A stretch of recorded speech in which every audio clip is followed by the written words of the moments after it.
नमस्कार दोस्तों, आपके सपनों की एकेडमी रेज एकेडमी से यशवंत सर आपका हार्दिक स्वागत करते हैं। आज हम उत्तर प्रदेश स्पेशल लेकर के आए हुए हैं। लगभग ये 250 क्वेश्चन की सीरीज है। मैं इसको 2 पार्ट में पढ़ाऊँगा। 2 पार्ट में इसका रिवीजन हम लोग करेंगे।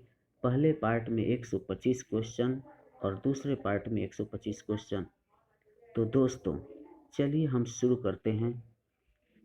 पहला सवाल है आपका, आगरा की मोती मस्जिद का निर्माण किसके द्वारा करवाया गया था? तो दोस्तों, यहाँ पर ऑप्शन दिया हुआ है।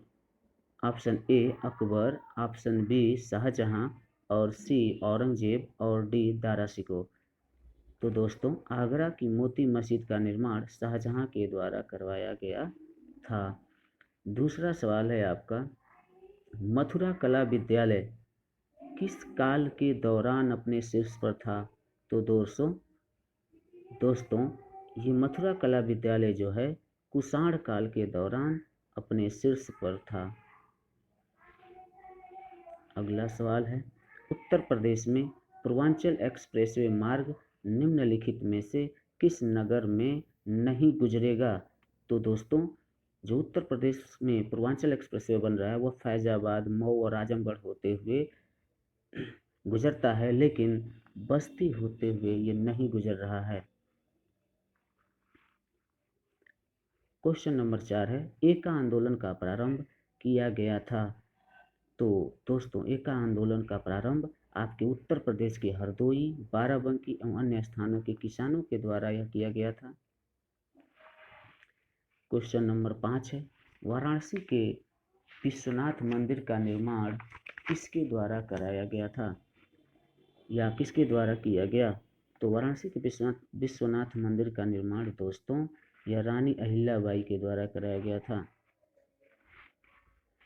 क्वेश्चन नंबर 6 है, उत्तर प्रदेश विधानसभा के प्रथम अध्यक्ष कौन थे? तो उत्तर प्रदेश विधानसभा के प्रथम अध्यक्ष आपके पुरुषोत्तम दास टंडन थे। अगला सवाल है, निम्न में से किस नदी के तट पर गोरखपुर स्थित है? तो दोस्तों, गोरखपुर राप्ती नदी के तट पर स्थित है। क्वेश्चन नंबर 8, उत्तर प्रदेश में दिया सलाई उद्योग का प्रमुख केंद्र क्या है? ऑप्शन नंबर आपका है ए बरेली, मुरादाबाद, सहारनपुर, मिर्जापुर। तो उत्तर प्रदेश में दिया सलाई उद्योग का प्रमुख केंद्र आपका बरेली है। क्वेश्चन नंबर 9, रोजगार की दृष्टि से उत्तर प्रदेश का सबसे बड़ा उद्योग, रोजगार की दृष्टि से उत्तर प्रदेश का सबसे बड़ा उद्योग हथकरघा उद्योग है। हथकरघा उद्योग। अगला सवाल है, उत्तर प्रदेश के लोकायुक्त भ्रष्टाचार विरोधी प्राधिकरण का पद कब सृजित किया गया था? तो ये किया गया था 1975 में। अगला सवाल ये है कि उत्तर प्रदेश की प्रथम महिला मुख्यमंत्री कौन थी? तो आप जानते होंगे सुचित्रा कृपलानी थी। और उत्तर प्रदेश की प्रथम राज्यपाल कौन थी, महिला राज्यपाल? तो ये थी सरोजनी नायडू। क्वेश्चन नंबर 12 है, राष्ट्रीय कवि मैथिली शरण गुप्त का जन्म उत्तर प्रदेश के किस जिले में हुआ था? राष्ट्रीय कवि मैथिली शरण गुप्त का जन्म उत्तर प्रदेश के झांसी में हुआ था। अगला सवाल है, महर्षि वाल्मीकि का आश्रम ब्रह्मवर्त में स्थित था, जो वर्तमान में उत्तर प्रदेश के किस जिले में है? तो यह बिठूर में है। महर्षि वाल्मीकि का आश्रम ब्रह्मवर्त में स्थित था, जो वर्तमान में उत्तर प्रदेश के बिठूर में है। अगला है, फर्रुखाबाद में गंगा नदी के किनारे मुगल घाट का निर्माण कौन से बादशाह ने करवाया था? फर्रुखाबाद में गंगा नदी के किनारे मुगल घाट का निर्माण कौन से बादशाह ने करवाया था? तो ये करवाए थे औरंगजेब। ये औरंगजेब करवाया था। क्वेश्चन नंबर 15, निम्नलिखित में से कौन सी नदी यमुना की सहायक नदी नहीं है? Option A Ken, B Betwa, C Chambal, Kalyani. तो दोस्तों, यमुना की सहायक नदी केन, बेतवा और चंबल तीनों हैं, बट कल्याणी नहीं है। अगला सवाल है, मृदा जिसमें मुख्य रूप से पोटास की कमी है उत्तर प्रदेश के किस जिले में पाई जाती है? जिस वह कौन उत्तर प्रदेश के किस जिले में पाई जाती है वह मृदा जिसमें पोटास की कमी है? तो वह जिला है जौनपुर, जिसमें पोटास की कमी है। क्वेश्चन नंबर 17, उत्तर प्रदेश का निम्नलिखित में से कौन सा जिला बुंदेलखंड क्षेत्र का हिस्सा है? तो देखिए, चंदौसी है, औरैया है, महोबा है, एटा है। तो यह महोबा जो है आपका बुंदेलखंड क्षेत्र में आता है। अगला सवाल है, उत्तर प्रदेश को महिलाओं से संबंधित पहली पत्रिका 1847 में प्रकाशित करने का भी श्रेय जाता है, जिसके संपादक भारतेंदु हरिश्चंद्र थे। तो कौन सी पत्रिका थी? आपको पत्रिका बतानी है, तो वो थी बाल बोधिनी। अगला सवाल है, प्रसिद्ध सितार वादक नवाब इनायत खान उत्तर प्रदेश के किस जिले से संबंधित थे? ये प्रसिद्ध सितार वादक हैं नवाब इनायत खान, जो औरैया से थे। क्वेश्चन नंबर 20, निम्नलिखित में से बुंदेलखंड का लोकप्रिय लोकगीत कौन सा है? लोकप्रिय लोकगीत कौन सा है? तो ये है आपका अल्लाह, जो कि बुंदेलखंड में प्रसिद्ध है। अगला सवाल है, उत्तर प्रदेश का क्षेत्रफल देश के कुल क्षेत्रफल का लगभग कितना प्रतिशत है? तो जो उत्तर प्रदेश का क्षेत्रफल है वह देश के कुल क्षेत्रफल का लगभग 7.3% है।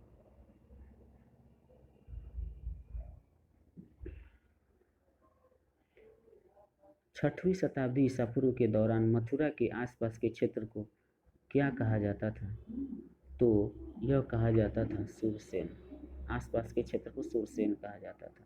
अगला सवाल है, क्वेश्चन नंबर 23, फैजाबाद के एक प्रमुख संगीतकार थे जिन्होंने शास्त्रीय संगीत में टप्पा शैली का विकास किया, वे कौन थे? वो थे मुस्तरी बाई थे। क्वेश्चन नंबर 24, गौतम बुद्ध की मां देवदह राज्य के शासक परिवार से थी, जो अब उत्तर प्रदेश के किस जिले में है? तो दोस्तों, यह उत्तर प्रदेश के देवरिया जिले में है। क्वेश्चन नंबर 25, भेड़ कुंड जहां अर्जुन ने द्रौपदी से शादी करने के लिए मछली को निशाना बनाया था, वह उत्तर प्रदेश के किस जिले में है? तो वो फारुखाबाद में है। क्वेश्चन नंबर 26, 1 जनवरी 1845 को उत्तर प्रदेश ने किस नामक पहला हिंदी समाचार पत्र निकाला जिसे गोविंद रघुनाथ ने संपादित किया था? तो वो था बनारस अखबार। क्वेश्चन नंबर 27, आगरा और अवध के संयुक्त प्रांत, जिन्हें अब उत्तर प्रदेश के नाम से जाना जाता है, ने वर्ष 1921 में अपनी राजधानी को लखनऊ में कहाँ से लखनऊ में स्थापित किया था? तो ये इलाहाबाद से लखनऊ में स्थापित किया था। अगला क्वेश्चन है, एक जिला एक उत्पाद योजना के अंतर्गत हस्त निर्मित कागज के उत्पादन के लिए उत्तर प्रदेश का कौन सा जिला चुना गया? तो यह चुना गया दोस्तों आपका देवरिया।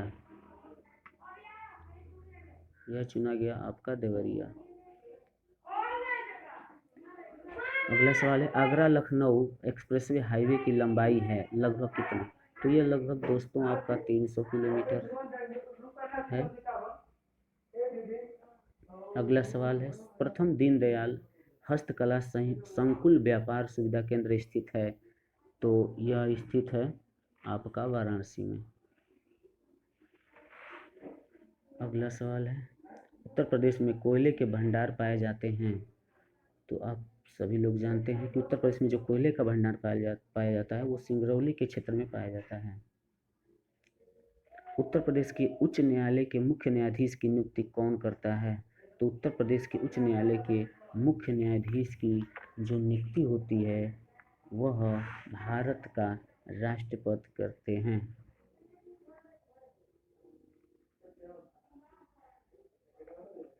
उत्तर प्रदेश के निम्नलिखित जिलों में से किस में 112 वर्ष की बुजुर्ग महिला नौरोजी देवी को ग्राम प्रधान चुना गया? तो ये नौरोजी देवी 112 वर्ष की बुजुर्ग महिला हैं जो उत्तर प्रदेश के आजमगढ़ जिले की हैं। आजमगढ़ जिले की थी, है नहीं तो चली गई। भारत के किस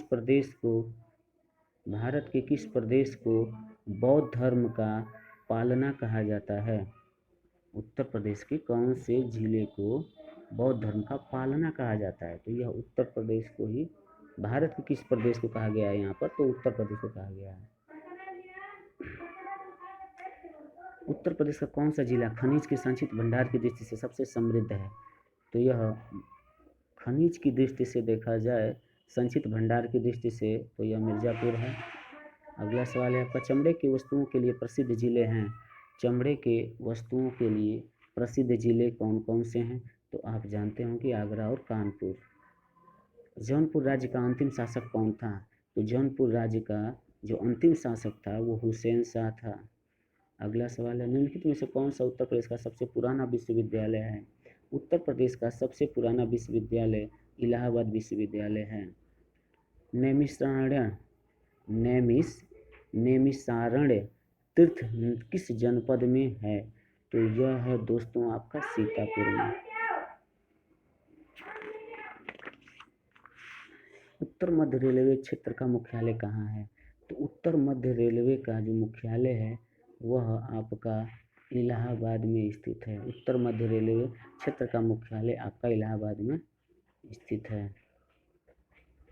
क्वेश्चन नंबर 41, उत्तर प्रदेश में नक कटैया मेला कहाँ पर आयोजित किया जाता है? तो यह आयोजित किया जाता है वाराणसी में। तो अगला सवाल है आपका, डॉक्टर भीमराव अंबेडकर संग्रहालय एवं पुस्तकालय स्थित है कहाँ पर? तो ये रामपुर में है। अगला सवाल है, भारत कला भवन कहाँ स्थित है? तो ये स्थित है आपका बनारस में। अगला सवाल है, भारत में निम्नलिखित में से कौन सा राज्य गेहूं का सबसे बड़ा उत्पादक है? भारत में निम्नलिखित में से कौन सा राज्य गेहूं का सबसे बड़ा उत्पादक है? तो आप जानते होंगे कि गेहूं का सबसे बड़ा उत्पादक उत्तर प्रदेश है। उत्तर प्रदेश का मलिहाबाद प्रसिद्ध है। किसके लिए प्रसिद्ध है भाई? तो यह प्रसिद्ध है आपका दशहरी आम के लिए। 15वां प्रवासी भारतीय दिवस जनवरी 2019 में किस शहर में आयोजित होगा? जो 15वां प्रवासी भारतीय दिवस जनवरी 2019 में किस शहर में आयोजित हुआ? तो होगा क्या? तो कब हुआ था, कहाँ हुआ था, ये जानिए आप। कहाँ हुआ था? तो ये हुआ था आपका वाराणसी में। उत्तर प्रदेश की निम्नलिखित नदियों में से कौन सी पर्यावरण प्रदूषण के कारण जैविक आपदा घोषित हो गई है? कौन सी नदी है जो जैविक आपदा, मतलब इसमें सबसे ज़्यादा प्रदूषण हुआ है? यह उत्तर प्रदेश की ऐसी नदी है जो सबसे प्रदूषित है। वाराणसी को निम्नलिखित में से किसने अपनी द्वितीय राजधानी बनाया था? अपनी द्वितीय राजधानी के रूप में किसने वाराणसी को बनाया था? ठीक है, तो यह बनाया था आपका कालाशोक ने, कालाशोक। क्वेश्चन नंबर 49 नंबर सवाल हम देखते हैं यहाँ पर, जैन धर्म के 23वें तीर्थंकर पार्श्वनाथ का जन्म राज्य के किस जिले में हुआ था? तो यह हुआ था आपका वाराणसी में। 50 नंबर सवाल आप देखिए यहाँ पर, भारत के किस प्रदेश को बौद्ध धर्म का पालना कहा जाता है? देखिए सवाल फिर से एक बार आ गया है आपका, और यह उत्तर प्रदेश को कहा जाता है, आप जानते हैं। टोपरा, सहारनपुर तथा मेरठ के अशोक स्तंभ लेखों को दिल्ली कौन लाया? जो टोपरा, सहारनपुर तथा मेरठ के अशोक स्तंभ लेखों को दिल्ली कौन लाया, ये पूछा गया। तो ये लाया था फिरोज शाह ने। मोहम्मद गजनवी ने कन्नौज पर कब आक्रमण किया था? तो मोहम्मद गजनवी ने कन्नौज पर 1018 से 19 ईस्वी में आक्रमण किया था। प्रदेश के मेरठ नगर में प्रथम स्वतंत्रता संग्राम का प्रारंभ कब हुआ? तो ये हुआ था 10 मई 1857 को। गोरखपुर उत्तर प्रदेश के समीप स्थित चौरी चौरा हत्याकांड कब हुआ था? तो ये हुआ था दोस्तों 4 फरवरी 1922 को। अगला सवाल है 1857 के स्वाधीनता संघर्ष की वीरांगना महारानी लक्ष्मीबाई की जन्मस्थली कहाँ है? तो ये है दोस्तों वाराणसी में। चंद्रशेखर आज़ाद मुठभेड़ में कहाँ शहीद हुए थे? जो चंद्रशेखर आज़ाद जी थे वो मुठभेड़ में शहीद हो गए थे। तो यही पूछा गया है कि वह कहाँ शहीद हुए थे, कानपुर में कि लखनऊ में कि इलाहाबाद में कि सहारनपुर में? तो दोस्तों ये शहीद हुए थे इलाहाबाद में। बुंदेलखंड क्षेत्र के लिए सर्वाधिक उपयुक्त फसल चक्र क्या है? तो सर्वाधिक बुंदेलखंड आप जानते ही हैं कि पहाड़ी क्षेत्र है, तो ज्वार और अरहर ही वहाँ पर सर्वाधिक उपयुक्त रहेगा।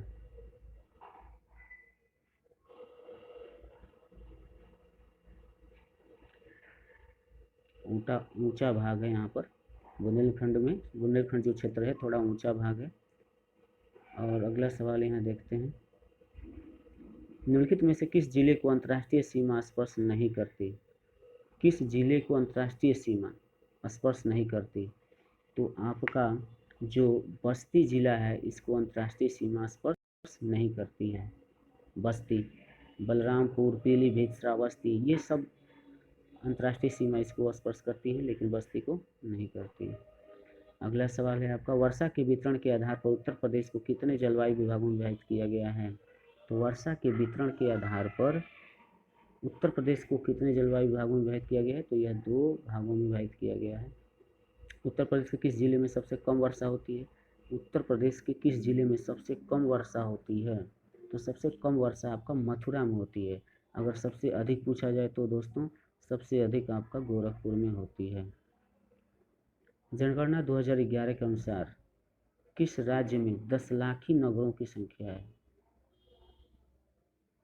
जनगणना 2011 के अनुसार राज्य में 10 लाखी नगरों की संख्या है, माने जिसमें 10 लाख से अधिक जनसंख्या है। ऐसे कितने नगर हैं? इन नगरों की संख्या आपको बतानी है, तो उनकी संख्या 7 है।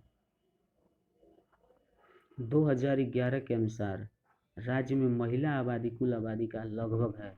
2011 की जनसंख्या जो गिनती हुई थी उस 2011 के अनुसार राज्य में महिला आबादी कुल आबादी का लगभग कितना प्रतिशत है? तो दोस्तों यह लगभग आपका 48% है।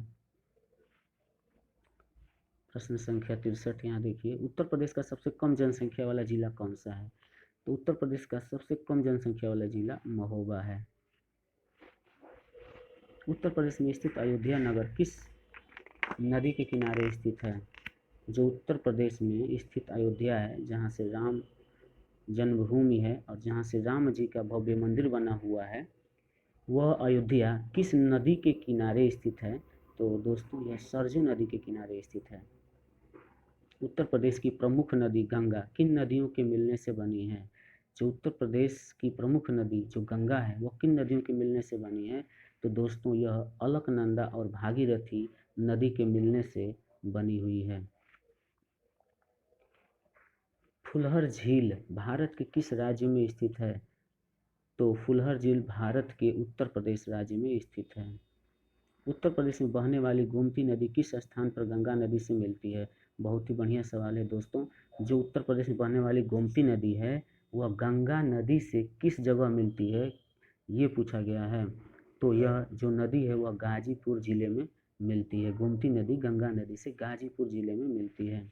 अगला सवाल है, अति लोकप्रिय धार्मिक पत्रिका कल्याण प्रकाशित होती है, कहाँ से प्रकाशित होती है? तो दोस्तों यह गोरखपुर से प्रकाशित होती है। विद्या वाहिनी परियोजना निम्न में से किस पर बल देती है? विद्या वाहिनी परियोजना जो है निम्न में से किस पर बल देती है? तो यह बल देती है दोस्तों आपके कंप्यूटर शिक्षा पर। अगला सवाल है, उर्दू को राज्य की द्वितीय भाषा के रूप में स्वीकार किया गया। उर्दू को राज्य की द्वितीय भाषा के रूप में स्वीकार किया गया कब? तो 1989 में। उत्तर प्रदेश में प्राथमिक शिक्षा के लिए स्कूल चलो अभियान कब शुरू किया गया? तो स्कूल चलो अभियान शुरू किया गया था 2001 में। 1882 के हंटर कमीशन रिपोर्ट में किसके विकास पर जोर दिया गया था? तो हंटर कमीशन के रिपोर्ट में दोस्तों प्राथमिक शिक्षा के विकास पर जोर दिया गया था। अगला सवाल है, कन्हैया लाल मणिकलाल केंद्रीय हिंदी संस्थान कहाँ स्थित है? तो दोस्तों यह स्थित है आपका आगरा में। अगला सवाल है, प्रदेश का उच्च शिक्षा निदेशालय कहाँ पर स्थित है? प्रदेश का उच्च शिक्षा निदेशालय कहाँ पर स्थित है? तो दोस्तों यह इलाहाबाद में स्थित है। उत्तर प्रदेश में केंद्रीय विश्वविद्यालय की संख्या कितनी है? तो उत्तर प्रदेश में केंद्रीय विश्वविद्यालयों की संख्या 6 है। उत्तर प्रदेश में पाए जाने वाले प्रमुख खनिज हैं। उत्तर प्रदेश में पाए जाने वाले प्रमुख खनिज आपका लाइमस्टोन तथा डोलोमाइट है। उत्तर प्रदेश में यूरेनियम के भंडार कहाँ पाए गए? तो उत्तर प्रदेश में यूरेनियम के भंडार आपका ललितपुर में पाए गए।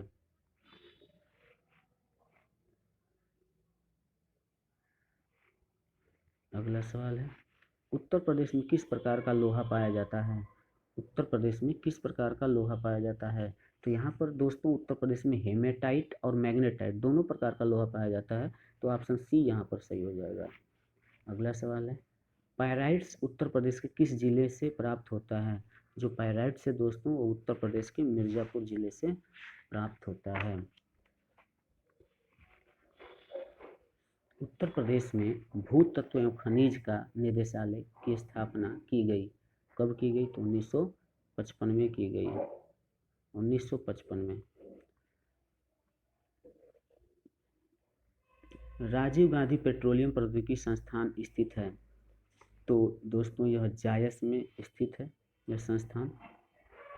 उत्तर प्रदेश का कौन सा नगर चिकन पर गोटे का काम व जरी के लिए प्रसिद्ध है?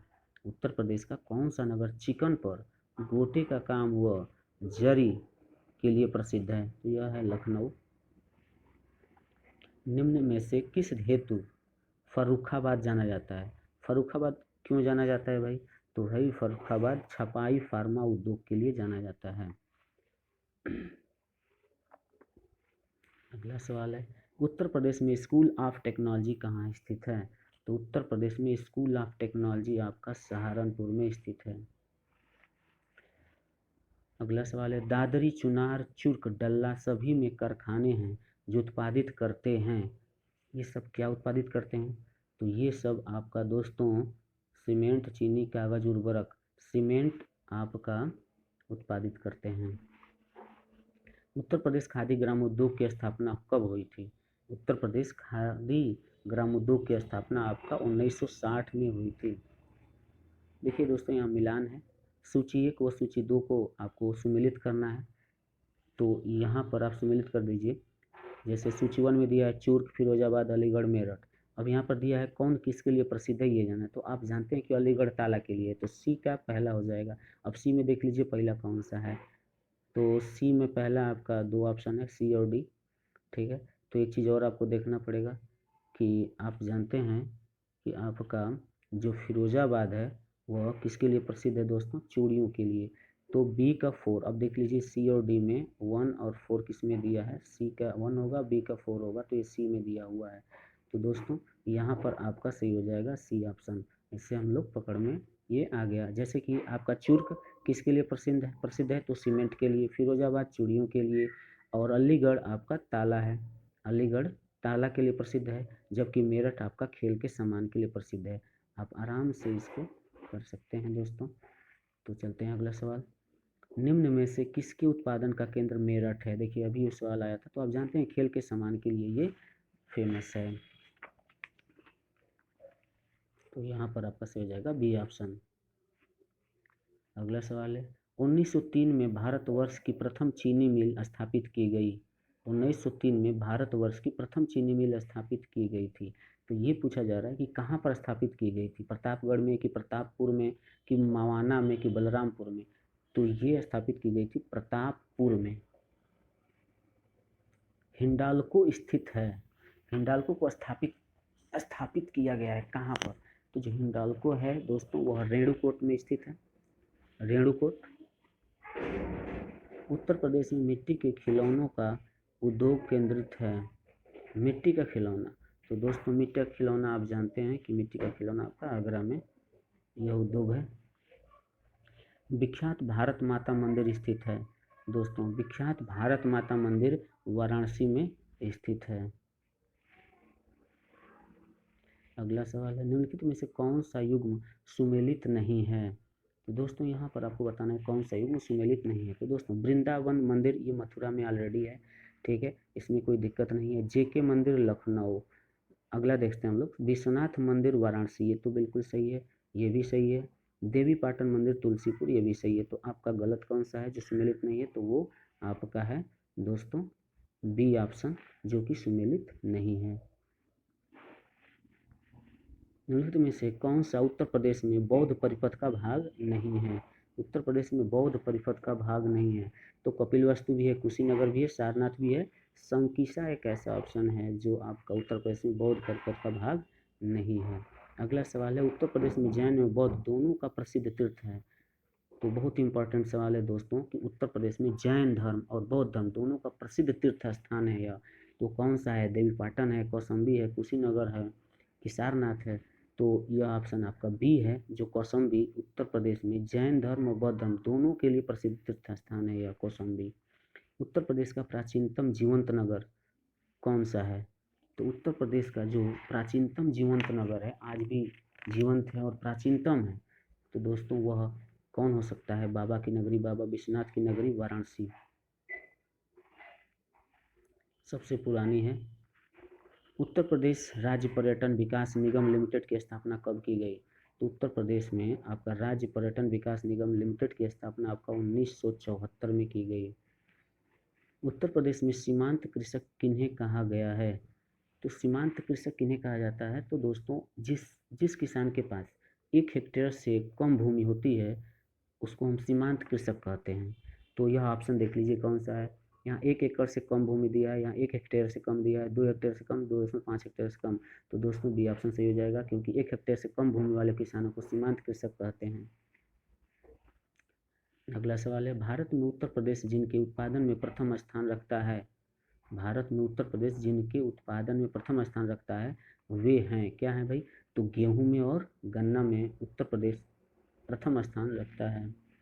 निम्न में से किस दलहन फसल का क्षेत्र उत्तर प्रदेश में सर्वाधिक है?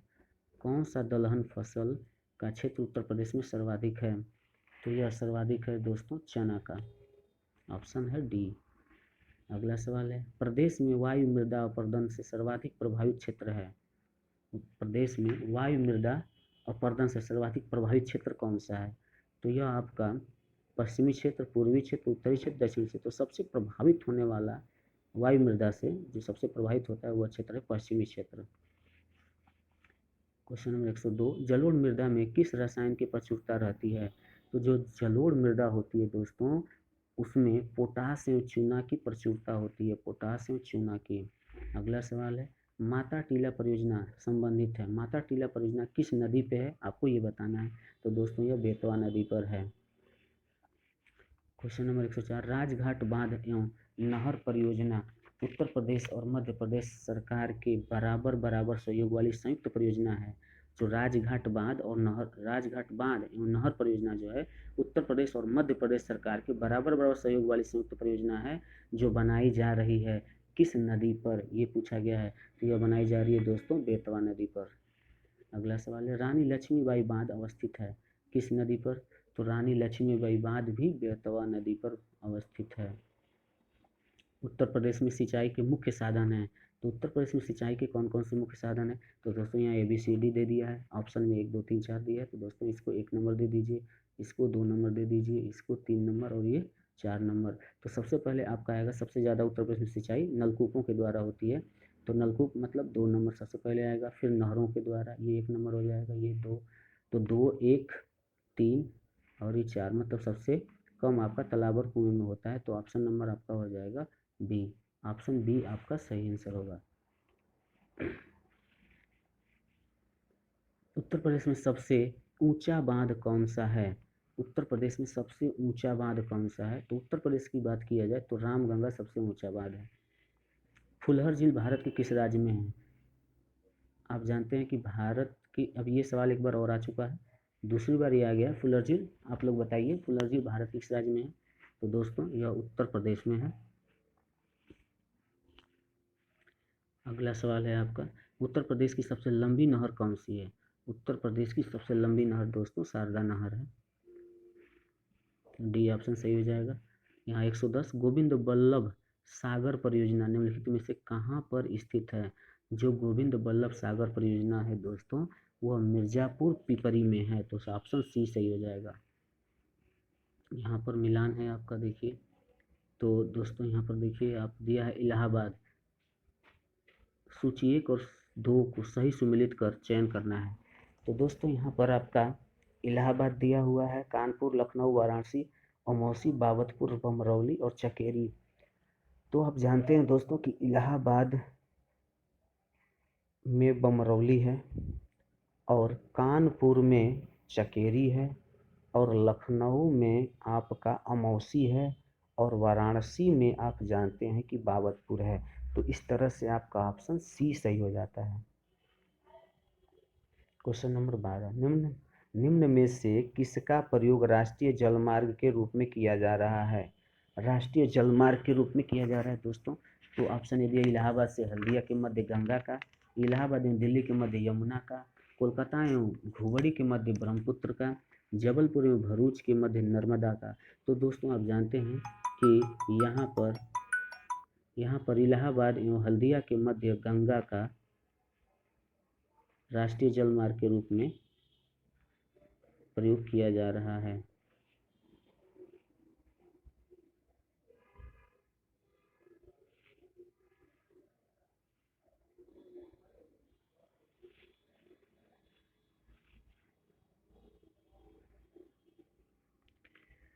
चलिए दोस्तों अगला सवाल देखते हैं हम लोग, यमुना एक्सप्रेसवे किनके बीच है? यमुना एक्सप्रेसवे आपका आगरा और ग्रेटर नोएडा के बीच में स्थित है। बी ऑप्शन सही होगा यहाँ पर। एशिया के सबसे लंबे साइकिल हाईवे की इटावा से आगरा के मध्य लंबाई कितने किलोमीटर की है? तो जो एशिया के सबसे लंबे साइकिल हाईवे की इटावा से आगरा के मध्य लंबाई है वह दोस्तों 207 किलोमीटर है। अगला सवाल है, उत्तर प्रदेश से शुरू होने वाला सबसे लंबा राष्ट्रीय राजमार्ग? तो उत्तर प्रदेश से शुरू होने वाला सबसे लंबा राष्ट्रीय राजमार्ग दोस्तों NH7 है। अगला सवाल है आपका, ट्रांसपोर्ट नगर से चारबाग तक पहले चरण के अंतर्गत लखनऊ मेट्रो का शुभारंभ किस तिथि को किया गया था? तो यह दोस्तों किया गया था आपका 2017 में 5 सितंबर को। अगला सवाल है, प्रदेश में नवाबगंज पश्चिम बिहार कहाँ स्थित है? प्रदेश में नवाबगंज पश्चिम बिहार कहाँ स्थित है? तो दोस्तों यह स्थित है नवाबगंज पश्चिम बिहार आपका उन्नाव में। अगला सवाल है आपका, निम्न जनपदों में कौन सर्वाधिक वनाच्छादित है? वनाच्छादित का मतलब सबसे ज़्यादा जहाँ वन है, तो सबसे ज़्यादा वन दोस्तों आप जानते हैं कि सोनभद्र में है। अगला सवाल है, उत्तर प्रदेश में बब्बर शेर सफारी स्थापित किया जा रहा है कहाँ पर? तो आप जानते हैं बब्बर शेर सफारी आपका इटावा में स्थापित किया जा रहा है, इटावा में। अगला सवाल है आपका, द ऑपरेशन ग्रीन परियोजना का उत्तर प्रदेश में शुभारंभ हुआ था? द ऑपरेशन ग्रीन परियोजना का उत्तर प्रदेश में शुभारंभ कब हुआ था? तो दोस्तों यह हुआ था 2001 में। निम्नलिखित जनजातियों में से किसकी संख्या उत्तर प्रदेश में सर्वाधिक है? सबसे ज़्यादा जनजातियों की संख्या उत्तर प्रदेश में कौन सी जनजाति है जिसकी संख्या सबसे अधिक है? तो यह थारू जनजाति है जो उत्तर प्रदेश में सबसे ज़्यादा पाई जाती है। निम्न में से कौन सा त्यौहार थारू लोग शोक पर्व के रूप में मनाते हैं? तो यह दीपावली को अपना शोक पर्व के रूप में मनाते हैं। कर्मा लोक नृत्य कहाँ का है? तो दोस्तों यह सोनभद्र में किया जाता है। परहिया जनजाति निवास करती है, तो जो परहिया जनजाति है वो निवास करती है कहाँ पर दोस्तों? तो ये सोनभद्र में निवास करती है। और यहाँ पर शाकंभरी देवी मेले का आयोजन किया जाता है। शाकंभरी देवी मेले का आयोजन किया जाता है कहाँ पर दोस्तों? तो यह किया जाता है सहारनपुर में। सहारनपुर में शाकंभरी देवी मेले का आयोजन किया जाता है। तो दोस्तों यहाँ पर 125 क्वेश्चन हो गए और अब दूसरे पार्ट में शेष 125 क्वेश्चन हम लोग पढ़ेंगे, जिससे 250 क्वेश्चन हो जाएंगे और जो आपके यूपीपी पुलिस और अन्य आरओ एग्ज़ाम के लिए बहुत ही महत्वपूर्ण है ये 250 क्वेश्चन। इसको ज़रूर देख कर जाइएगा। अगर आप इसको डबल स्पीड में भी देखते हैं तो कोई दिक्कत नहीं है। आप डबल स्पीड में देख करके जाइएगा एग्ज़ाम देने, ज़रूर आपका एग्ज़ाम में इससे क्वेश्चन मिलेंगे।